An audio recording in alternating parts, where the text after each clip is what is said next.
is going to take place on June 23rd at Barclays Center in Brooklyn. And our next guest may be looking to have his name called that night. We are joined now by one of the best point guards in college basketball, Tennessee freshman Kennedy Chandler. Kennedy, thank you so much for joining us on NBA Today. And you were named second team All-SEC and to the all-freshman team after averaging nearly 14 points, 5 assists, and more than 2 steals per game. But I understand you have some news you'd like to share with us today? Yes. First, thank y'all for having me on the show. Yeah. And, this has always been a lifelong dream of mine.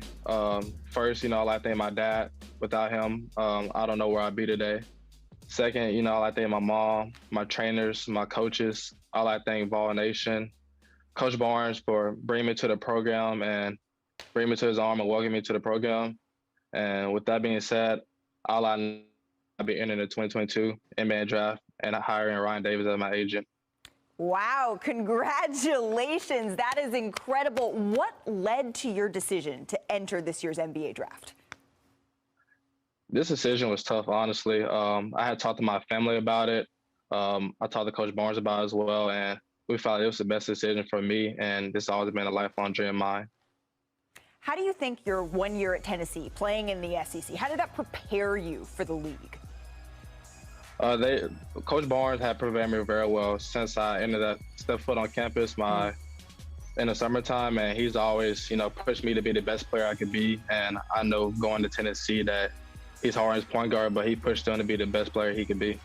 You have close relationships, I know, with Ja Morant, Trae Young. What have you learned from them, and how have they impacted your game?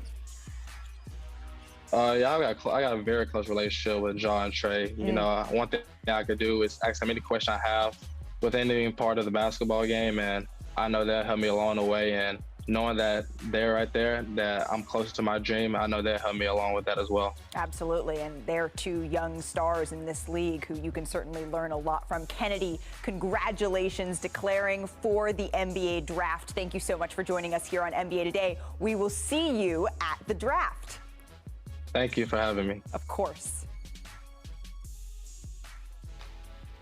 Karma, so we took a look at the Western Conference play-in earlier in the show. So now let's take a look at the East. The teams, they're virtually set with Cleveland in 7th, Atlanta in 8th, followed by Charlotte and Brooklyn. So the Nets, they have 4 games remaining. You can see them here, okay? They host Houston tonight and then the Knicks tomorrow on ESPN before finishing the season with road games in both Cleveland and Indiana. So after starting the season with the best odds to win the title, it's possible that Brooklyn will need to win back-to-back games in the play-in to even get into the playoffs at all. So here's Kyrie Irving earlier today on if the Nets' expectations have changed due to their seeding. We're in it for the long run, so we're just going to play free and do everything we can to prepare for this play-in tournament, whatever it is. I've never been in a situation like this where late in the season, all these games matter. Usually you're just trying to fine-tune your game, just work on details, and, get some rest. But I've been playing 40 minutes for the end of the season. So probably a few times in my career, even when I think about my first 3 years in Cleveland, when we were not winning as many games, towards the end of the season, there still wasn't as much pressure. So this is one of those things that makes it fun as a competitor. It gives you something to play for.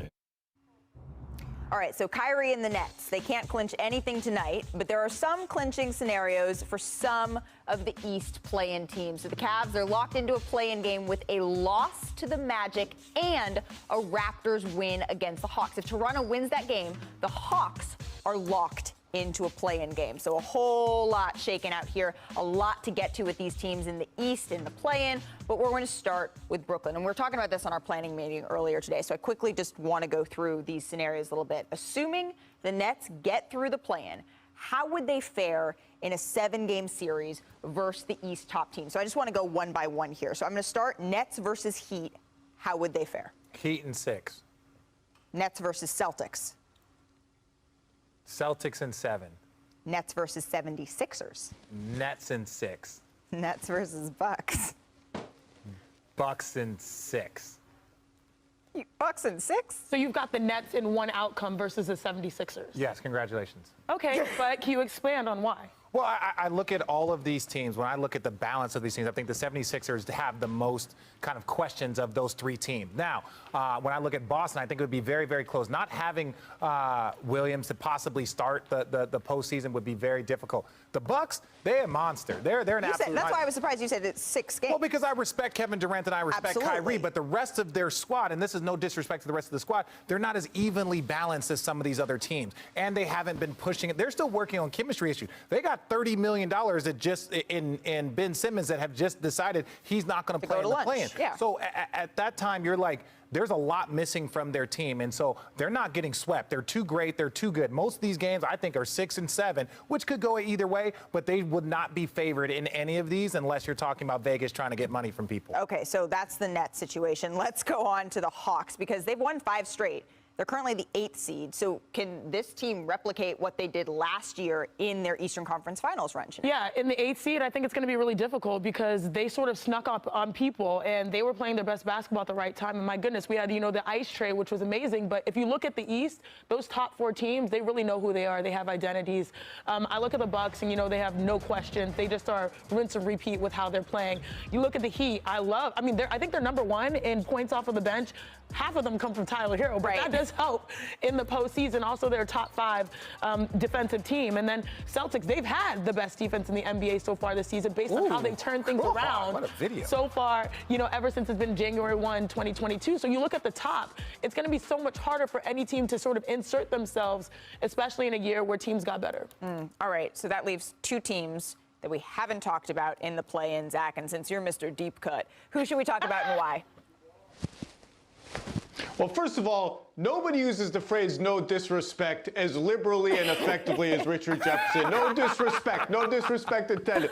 Second of all, look, you give me the deep cut teams. Charlotte is a show. Like, they can score against anybody. With Gordon Hayward healthy, they can put out 5-wing lineups where they can switch everything.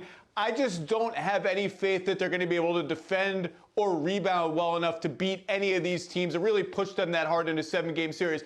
Cleveland, if they get Mobley and Allen back, and that's a big if, particularly in Allen's case, they at least have a defense that they can go into any game and say, we can get you into a rock fight. Maybe you have a cold shooting night. Maybe we get a few extra threes from Markkanen. Maybe Garland blows up, and all of a sudden we're 2-2 after 4 games because our defense brings it every game. But ultimately, I don't see either of these teams doing real damage in the playoffs, which is a shame because Cleveland, if they were healthy, even going back to Rubio healthy, is an interesting team, having added LeVert, but the injuries have piled up for them. Zach, when you're looking at these 2 young cores, who are you more excited about between the Cavaliers and Charlotte? No disrespect to the Hornets, but I'd have to go with the Cavs because Darius Garland is already an all-star. Jared Allen just made the all-star team, and Evan Mobley may end up being the best player of all 3 of them. I think I would actually bet on him being the best player in all 3 of them. He's a superstar in waiting. He's the most important foundational piece. So I'd go with Cleveland. Really exciting stuff going on in Cleveland. No, I completely agree with that. When you look at the Cavaliers and the Hornets, both of them have very young all-stars point guards. So you're looking at LaMelo Ball. You're looking at Darius Garland. But Darius Garland, the way he runs his team and the units that are around him, that is a much better, situation. There's an identity there. Identity, especially when you're talking about for the next 5 to 6 years, that Cleveland team has all the opportunity. And let's be real. If Evan Mobley takes that jump, and look, Jared Allen, I'm not saying anything negative, with all due respect, that could put them in a position to make and possibly fill out their rosters with other players. I love that roster. I love what JB Bickerstaff is doing up there. I was going to say, they're an incredibly well-coached team. No disrespect to any other coach out there, but he is in the conversation, certainly, for Coach of the Year. All right, speaking of who's got next, still ahead on NBA Today, one of the men that you're about to see pictured is about to make some major news on our air. That's coming up next. Which player